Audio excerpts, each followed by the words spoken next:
Kingdom of the Planet of the Apes. This film is directed by Wes Ball. I love the Maze Runner films, and when I found out that he was directing this, I was like, that's gonna be something interesting because, you know, I like his dystopian worlds and the way he tells his stories, and I think he did a good job. I'm gonna say that from the beginning. I think he did an amazing job about pressing the story forward.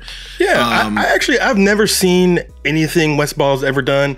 I looked at I saw the name Wes Ball. I was like, who's Ball? And so I had to look it up to see like what movies he's done. I'd never heard of him.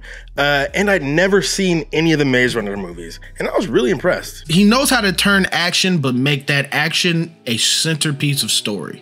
So I just think that's really, really good. Yeah, this film takes place many generations after the events of War for the Planet of the Apes. So hundreds of years into the future, we meet a new ape named Noah. He knows nothing of Caesar. He's not even heard of the name Caesar. So this is a hard, almost like a reboot or restart of the series. But at the same time, it's also a continuance, which is one of the things that I love about Planet of the Apes. I love that the original Planet of the Apes is like hard sci-fi.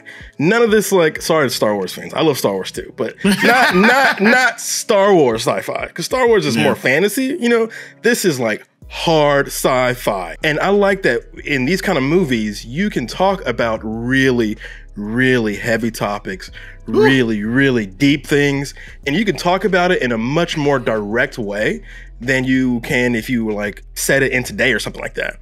And so as the movie unfolded, and I realized that this was a movie about slavery, I was like, what? You know, I was really blown away by that. And not only that, it talks about slavery in a way that I wish, and I've said it in some of these other slavery movies we've seen, that I wish other movies could talk about it. Like, why are we here? How did this situation get here? This film, I thought, cleverly uses the previous 3 films as like a background, as a buffer. Those stories became myth, and those myths can inspire good, and they can inspire some freaking evil. And I thought that was strangely profound. I don't know. I did not expect for this movie to go that hard into this topic. And I did not find myself really missing Caesar or Andy Serkis. And when I went back and looked at the IMDb, I haven't seen a single film by Wes Ball. This main actor, apparently he was in It. Who was he in It? I don't know. What? And then the little white girl that's in here, I've never seen her. So this was a very, I love stuff like that. I love it when everything feels new and shiny and it like works. But when I was watching it, you know, I'm not saying that you're predictable or anything at all, bro. I was just like, ooh, I am predictable. I was like, ooh, Devin gonna like that. That's what I was saying throughout the movie.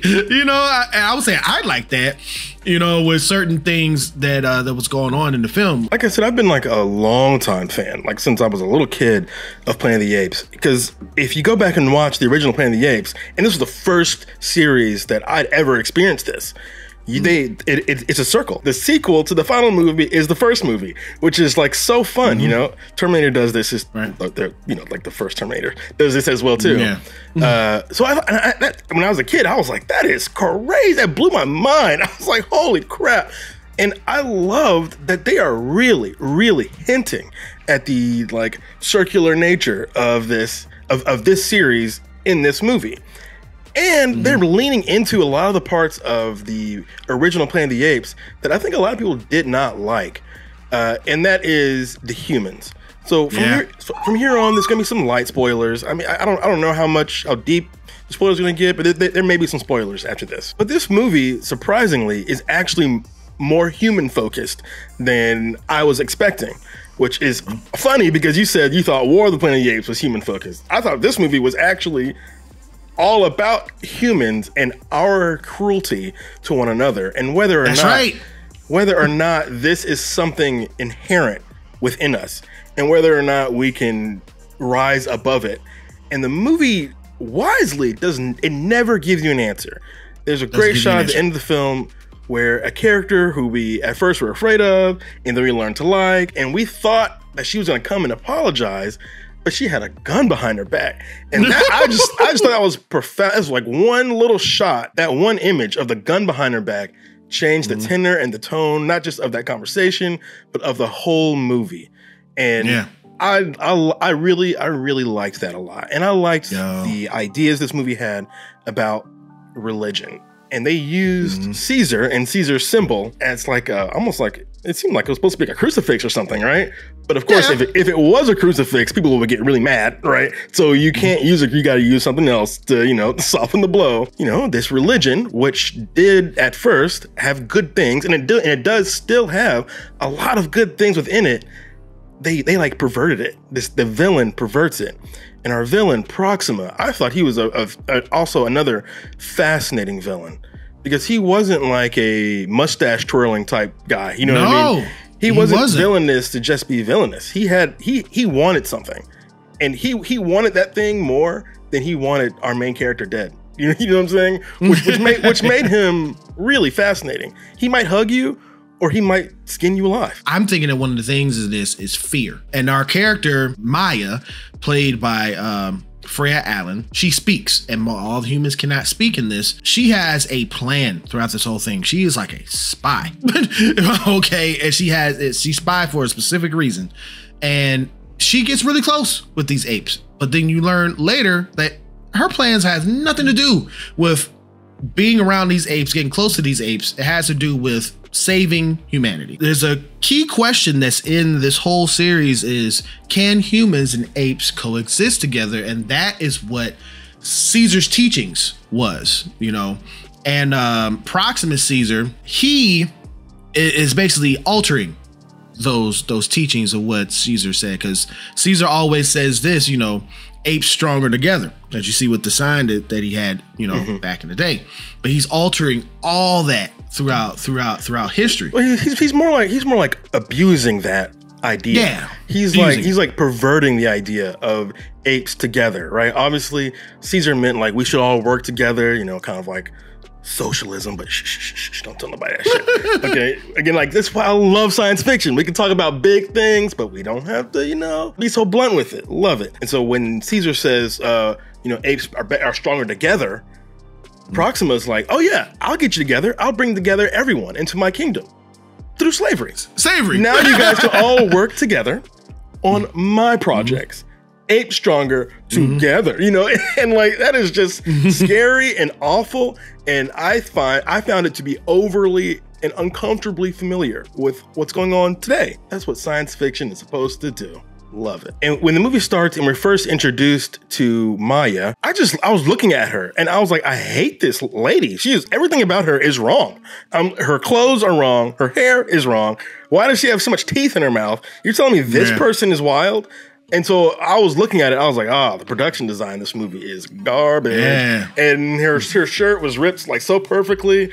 But then as the movie goes on, it's like, oh, I was supposed to notice that. These were the hints that the movie was like, are you paying attention? Because she's not like everyone else. She's not dumb. And I liked that I noticed it, and the movie like knew I noticed it, and it rewarded me for it.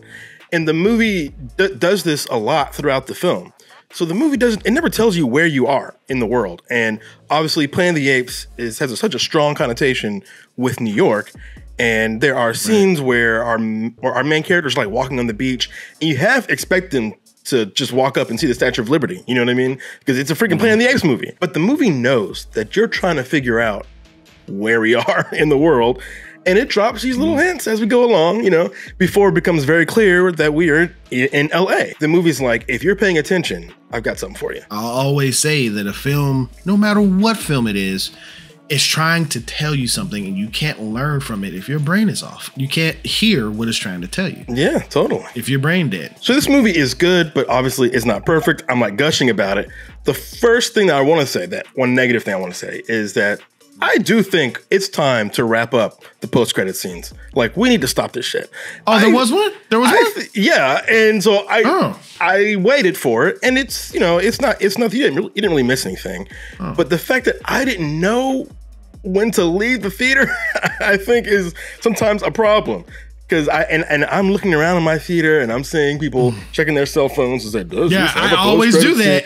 I always do that. There's got to be some sort of way to signal, man. There's got to tell people whether or not we can go or not. But aside from that, because unfortunately apes have been used as a symbol for non-white people, therefore the movie's very careful about where it places non-white people, right? It's trying not to offend, which I think is very smart. But I do think this movie is very white. I think this movie is very white. But at the same time, do I want a bunch of black people in a movie called Planet of the Apes? I don't know. The dumb humans. I didn't see no black people. There was one. I was looking. But there's a scene where there's like a herd of them coming. I was like, are they really going to show some savage, dumb black person in a movie called Planet of the Apes? And so I'm like, let's see how smart these guys are. And I was looking. I was like, And for the most part, the movie was really trying to avoid it. It was trying so hard to avoid it. Raka is played by a black man. Yep. He dies very early in the film. Yeah. He does, and he dies sacrificing himself for what?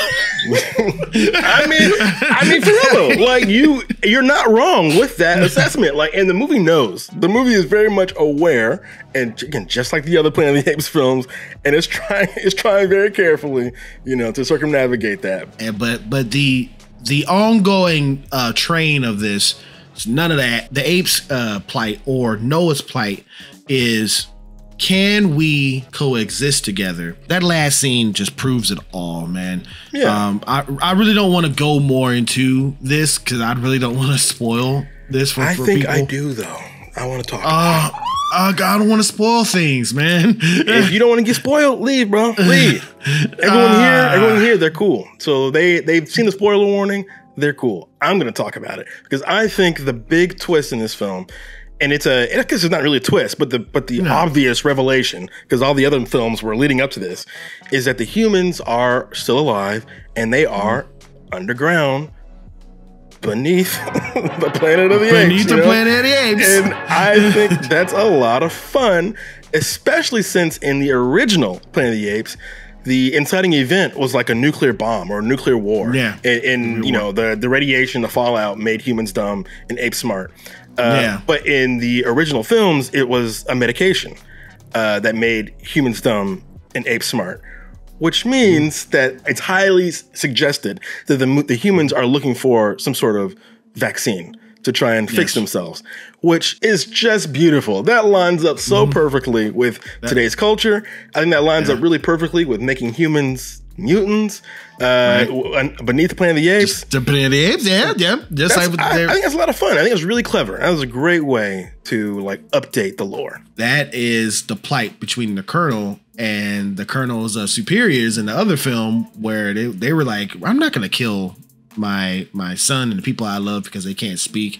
We can get a vaccine about this. That was a whole thing about them fighting each other at the end of that War for the Planet of the Apes. I like that the central question was, can humans and apes work together? More specifically, can humans ever be trusted? Can we ever be trusted I don't think so. With the planet? But the movie is not as cynical as you are, I guess. The movie gives you a little bit of both. Because the humans are working towards a vaccine, which could be good. They're not trying to open up the vault and get the guns, right? They know they're there, right? Actually, she very specifically walks past the tanks. Like there's a shot very specifically walking past the tanks. And I think what the movie's trying to say is knowledge is much more important. It's the knowledge we need. Knowledge is more important, and human connectivity and bringing the basis of humanity back together, not what would destroy us, Yeah, and I think that's a good thing. I think that's showing that that it's hopeful, that maybe we could all potentially get together and do good things. But at the same time, we see Maya with a gun behind her back, about to potentially shoot the main character. I love that so much. And the movie does not boldly just leaves it blank. Bro, I was just thinking in my mind, when you see that, you're like, but this guy saved your life. that was in my mind the whole time. It's like, he saved your life.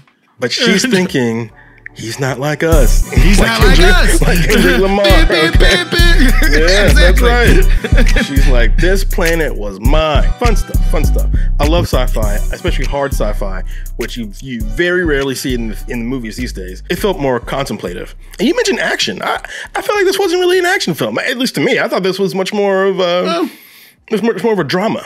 It was a drama with action set pieces in there, but those action set pieces really did push the story along. That's what I mean by what Wes Ball does it very, very good, man. You got to watch some of those Maze Runner films, man. I will. I'll check them out. That third one made me cry, and there's a specific reason why. And you know what? To be blunt with you, after seeing the Batman, I went back and was like, "What the fuck is Matt Reeves?" And I went back and watched his stuff. So I think I'm about to do that with Wes Ball. And so, what's up with Planet of the Apes? Finding great directors like this, like wow. Oh, I don't know. I do think that like Planet of the Apes is like low key one of the best series that we have like out right now. Yes. When you think back about the series, like it really has not missed. Like, no, bam. it hasn't. Really hasn't. I kind of wish it would get a little more respect, because when you ask people like what's their favorite, trilogy or something like that, I've never heard anyone say the new Planet of the Apes. It's certainly not something I usually say, but yeah, this is like low key one of the best series that we have running right now. They not like us. They not like us. They not like us. They not like us. They not like us. They not like us.